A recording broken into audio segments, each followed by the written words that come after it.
सभी मीडिया बंधुओं को नमस्कार। बहुत कल शाम के वक्त ही हमने डिसाइड किया कि एक प्रेस कॉन्फ्रेंस बुलाना है और आप लोग कल एक शॉर्ट नोटिस में आप यहाँ पहुँचे हैं। आपके लिए आपको धन्यवाद देता हूँ।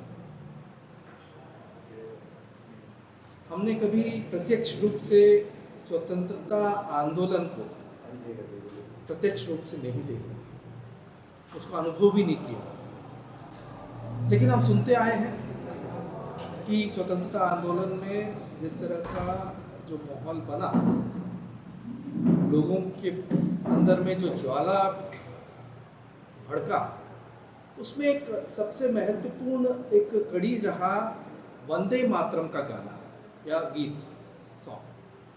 वो वंदे मातरम के वजह से लोग एक अपने आप को बहुत शक्तिशाली महसूस करते हुए उसके बारे में, उसके बाद ही लोगों में भावना आया कि हमको किसी भी तरह से स्वतंत्रता हासिल करना है। उस पर बंकिम चंद्र चटर्जी जिनका लिखा हुआ एक गाना है, तो वो हमारे स्वतंत्रता संग्राम में एक बहुत अहम उनका वो कड़ी रहा है। और इस साल ये जो वंदे मातरम है, इसका 150वां वर्षगांठ है। इस सिलसिले में देश भर में न सिर्फ हमारा जो सरकार है वो कार्यक्रम कर रहा है, हम भारतीय जनता पार्टी की तरफ से कुछ कार्यक्रम कर रहे हैं। उसी सिलसिले में बताने के लिए, उसी इशू को बताने के लिए आप लोगों को बुलाया गया।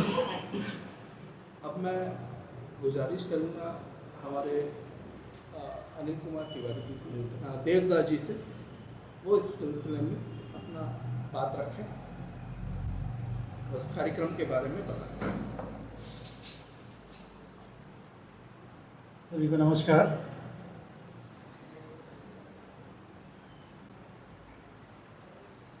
इस वर्ष हमारे लिए 7 नवंबर बहुत ही महत्वपूर्ण है, क्योंकि हमारे राष्ट्रगीत वंदे मातरम क्योंकि 150वीं वर्षगांठ, ये करीब 1875 में बंकिम चंद्र चट्टोपाध्याय जी के द्वारा रचा गया था। और वंदे मातरम का प्रसिद्ध वाचन जो है सबसे पहले पब्लिक रूप से जो किया गया था 1896 में हमारे नोबेल लॉरिएट रविंद्रनाथ टैगोर जी के द्वारा। और ये जो 1905 में जब बंगाल के जो विभाजन से पहले कविता के शास्त्रीय राग जो है ये देश मल्लार के स्वरबद्ध इसमें जो है इसको गाया गया था। और एक जो है बहुत बड़ा प्रेरणादायक मार्चिंग गीत के रूप में जो है इसको योग किया है, क्योंकि जो भी आंदोलन करते थे क्रांतिकारी हमारे थे, वंदे मातरम के जो है गीत के साथ में जो है वो चलते थे और अंदर से एक भाव जो है देशभक्ति का जो है उजागर होता था। और इसको लेकर के हजारों की संख्या में, लाखों की संख्या में हमारे देश के देशभक्त जो है देश की आज़ादी के आग में जो है कूद पड़ा था और इसी गीत के साथ आपने आहुति दी, आपने जो है अपना जीवन जो है अर्पण किया देश को आज़ाद करने के लिए।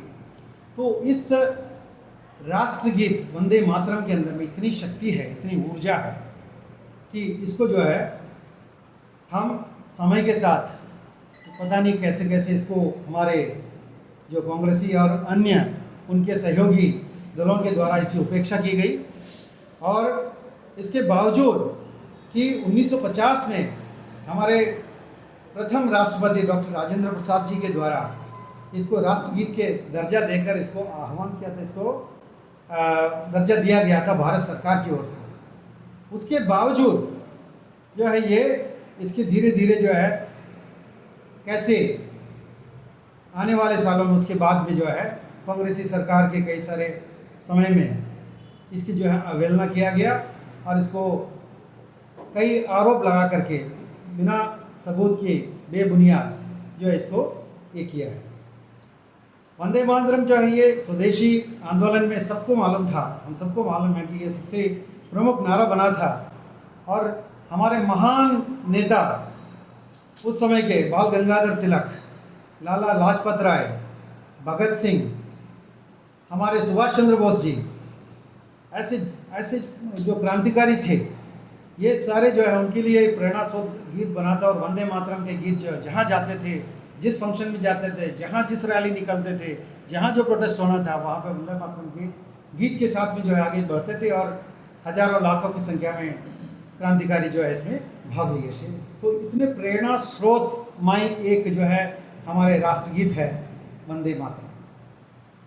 तो मुख्य रूप से जो है इसका विरोध कहाँ से शुरू हुआ? इसका विरोध जो है काकीनाडा में जो कांग्रेस का एक अधिवेशन हुआ था 1923 में, आज़ादी से पहले 1923 में, जहाँ पर जो है पंडित विष्णु दिगंबर बुलकर जी को ये गीत को गाने के लिए उन्हें पंडित जी को बुलाए थे कि ये उस अधिवेशन में, कांग्रेस के अधिवेशन में, काकीनाडा के कांग्रेस के अधिवेशन में वंदे मातरम को का गीत गाया जाएगा। लेकिन वहाँ पर तत्कालीन जो है कांग्रेस के अध्यक्ष थे मौलाना मोहम्मद अली। मौलाना मोहम्मद अली ने पुरजोर जो है इसको विरोध किया और कहा कि धार्मिक आधार पर आपत्ति जताई और बोले कि नहीं, हमारे इस्लाम में संगीत वर्जित है, हम इसको गाने नहीं देंगे। उसके बाद मुस्लिम लोग लीग ने जो है किया है, इसको नेताओं को खुश करने के लिए तत्कालीन जो है माने कांग्रेस और उनके दल 1937 में 1937 में उनके कांग्रेस के कार्य समिति में राष्ट्रीय गीत को आधिकारिक रूप से बदलने का भी निर्णय किया। बोले कि नहीं, हम राष्ट्रगीत नहीं, इसको हम बदलेंगे। बाद में कई मौके पर कांग्रेस के नेता और उनके सहयोगी लोग जो मंच पर आके वंदे मातरम के प्रति अपना असहिष्णुता दिखाया, मतलब कि अपने मनमुटाव दिखाए इसके बारे में। और ख़ास करके IIM के ये अकबरुद्दीन ओवैसी जी, ये जो 2017 में मांग की थी कि स्कूलों और कॉलेजों में और छात्रों के लिए जो है वंदे मातरम का जो है गीत का सर्कुलर जो दिया था, स्कूल और कॉलेजेस में जो है इसको गाया जाएगा, उसको रद्द करने का भी मांग रखा। और इतना तो कि अभी तेलंगाना सरकार जो कांग्रेस की सरकार है, उन्होंने स्कूलों में वंदे मातरम को अनिवार्य नहीं किया जाएगा ये आश्वासन दिया है। तो इस प्रकार से, और 2019 में मध्य प्रदेश में तत्कालीन जो है कांग्रेस की सरकार थे, उस समय उन्होंने भी क्या किया, वंदे मातरम को गाने पर सचिवालय में और सरकारी इस वंदे मातरम को गाने में ऊपर जो है प्रतिबंध लगा दिया। लेकिन हम इस बात को भूल रहे हैं कि इस गीत का इतना बड़ा श्रेय है हमारे आज़ादी की लड़ाई में। हजारों देशभक्त वंदे मातरम के गीत गाते हुए आगे बढ़े और अपनी जान की बलिदानी दी और कुर्बानी दी। अब इसको ध्यान में रखते हुए 1 अक्टूबर 2025, इसी पिछले महीने 1 अक्टूबर को हमारे केंद्रीय मंत्रिमंडल, हमारे माननीय प्रधानमंत्री जी नरेंद्र मोदी जी के नेतृत्व में केंद्रीय मंत्रिमंडल ने राष्ट्रीय गीत को वंदे मातरम का 150वीं वर्षगांठ पूरे करने के उपलक्ष्य में पूरे देश में एक उत्सव के रूप में मनाने का जो है निर्णय किया है। और स्वतंत्रता संग्राम के इस गीत का महत्वपूर्ण भूमिका को ध्यान में रखते हुए इस 150वें वर्ष में स्मरणार्थ राष्ट्रव्यापी कार्यक्रम आयोजित करने का भी निर्णय लिया गया है। इसके तहत हम अंडमान निकोबार में भी जो है भारत सरकार की जो योजना के या विचार के अनुसार 107 तारीख पूरे 7 नवंबर 2025 को पूरे देश में कम से कम 150 जगह में कम से कम 150 लोगों की संख्या को लेकर राष्ट्रगीत को पूरे रूप से, अक्सर आप देखते होंगे, हम सब जानते हैं, स्कूलों में भी जब हम पढ़ते थे और कोई भी फंक्शन में 2 पैरा जो है उसके गाते थे, उसके बाद तीसरा, चौथा और 5वां जो है छोड़ देते थे। तो ये निर्णय किया है कि 2 इससे नहीं होगा। जिस प्रकार से हम राष्ट्रगान करते हैं, जनगण मन गाते हैं, तो शुरू से लेकर आखिर तक गाते हैं, उसी प्रकार से उस ध्येय के साथ, उस उद्देश्य के साथ हमको चाहिए कि 7 तारीख को जब हम राष्ट्रगीत का जो है गाया जाएगा, जहाँ पर भी जिस मंच पे भी तो उसमें जो है हम लोग पूरे गीत का जो है गाया जाएगा। और हमारे प्रदेश अध्यक्ष और हमारे पार्टी की तरफ से ये निर्णय लिया गया है, भव्य रूप से पोर्ट ब्लेयर में जो है इसको हम लोग श्री विजयपुरम में बहुत अच्छी तरीके से इसका आयोजन किया जाएगा, जिसके लिए हमने स्थान निश्चित किया है। सेलुलर जेल के सामने शहीद पार्क जो है, वीर सावरकर जी के जो पार्क हैं, वहाँ पर जो है हम सारे कार्यकर्ता, स्कूली बच्चे, कॉलेजों के बच्चे, अन्य कार्यकर्ता, सारे शहर के वासी और जितने भी लोग हमारे इसमें शायद ये देशभक्त जितने भी लोग हैं वहाँ पर एकत्रित होंगे। शाम को 3 बजे से 4 बजे के बीच हम इस कार्यक्रम को वहाँ पर करेंगे। तो जिसमें हमारे साथ में हमारे प्रभारी कुलकर्णी जी भी शामिल रहेंगे, हमारे आदरणीय सांसद विश्वभद्र राय जी भी, उनको भी आने का संभावना है, उनको निमंत्रण दिया है। और हमारे प्रदेश अध्यक्ष के साथ हम सारे लोग वहाँ पे मौजूद रहेंगे और एक भव्य राष्ट्र गीत का जो है हम लोग कार्यक्रम वहाँ पर करेंगे। ये हमारा पार्टी की तरफ से, भारतीय जनता पार्टी की ओर से ये निर्णय लिया गया है। ये आपके जानकारी के लिए, और आपसे आग्रह है कि इसके बारे में अधिक से अधिक लोगों के भीतर जो है लोगों तक इस बात को पहुँचाएँ, ताकि लोग आए और देशभक्ति के साथ इसमें जो है कोई बैठेंगे नहीं, सब अपने अपने जगह में खड़े होकर के आदर के साथ, जिस तरीके से हम तिरंगा को हाथ में लेकर जो है उसको झुकने नहीं देते हैं, हाथ में उठा कर रखते हैं, उस तरह तिरंगा भी हाथ में होगा और राष्ट्रगीत भी हम उस दिन गाएंगे। आदर सत्कार के साथ, डिसिप्लिन के साथ हम ये छोटे से कार्यक्रम बहुत भव्य तरीके से 150वीं वर्षगांठ को हमारे जो हिस्टोरिक सेलुलर जेल के बैकड्रॉप में जो हम इसको करेंगे और पूरे देश को हम जो है यहाँ से एक आह्वान करेंगे। ये हम मैसेज देना चाहते हैं अंडमान निकोबार द्वीप समूह से कि श्री विजयपुरम के सेलुलर जेल से के प्रांगण से जो है, जिस सेलुलर जेल में हजारों देशभक्त, देश प्रेमी इसी गीत को गाते हुए उस सेलुलर जेल के जो है उन्हें गेट से अंदर गए थे, अब उनको सबको स्मरण करते हुए उन सारे लोगों को जितने महापुरुषों ने जाने अनजाने, नॉन एंड अननोन, अनसन हीरोज कितने हैं, उन सब की जो है याद करते हुए हम इस गीत का जो है वहाँ पे उस दिन गायन करेंगे। और आप सब भी वहाँ पे आइए और हमें बहुत खुशी होगी आपको वहाँ पे स्वागत करते हुए। धन्यवाद। अब मैं प्रदेश अध्यक्ष से रिक्वेस्ट करेंगे कि आप वंदे मातरम की 150वीं वर्ष के वंदे मातरम @150 के बारे में अपने विचार, अपने मार्गदर्शन दें। अंडमान निकोबार दूरदर्शन, अंडमान निकोबार आकाशवाणी, हमारा इलेक्ट्रॉनिक्स एवं प्रिंट मीडिया एवं मेरे यूट्यूबर भाइयों और बहनों, सबसे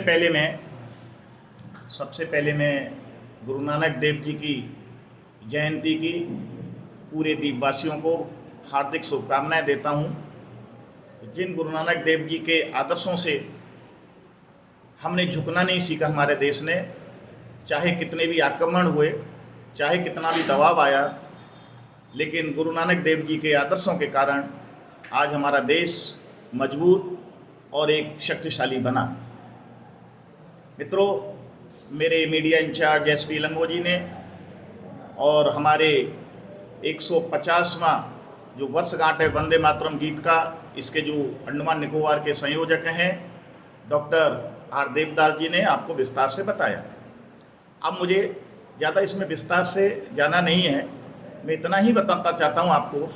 भारतीय जनता पार्टी एक ज़मीन से जुड़ी हुई पार्टी है, ये राजनीतिक दल नहीं है, बल्कि एक विचारधारा है जो जीवन देश के हर नागरिक के साथ में जीते हुआ अपने कार्यक्रमों को आगे बढ़ाती है।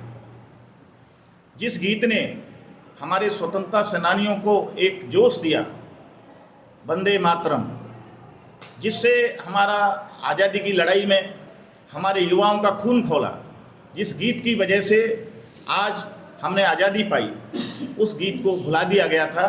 इसलिए आज इसकी 150वीं वर्षगांठ पर पूरी भारतीय जनता पार्टी पूरे देश में 7 नवंबर को 150 स्थान पर इस गीत का गायन होगा। जिसमें हम सौभाग्यशाली हैं।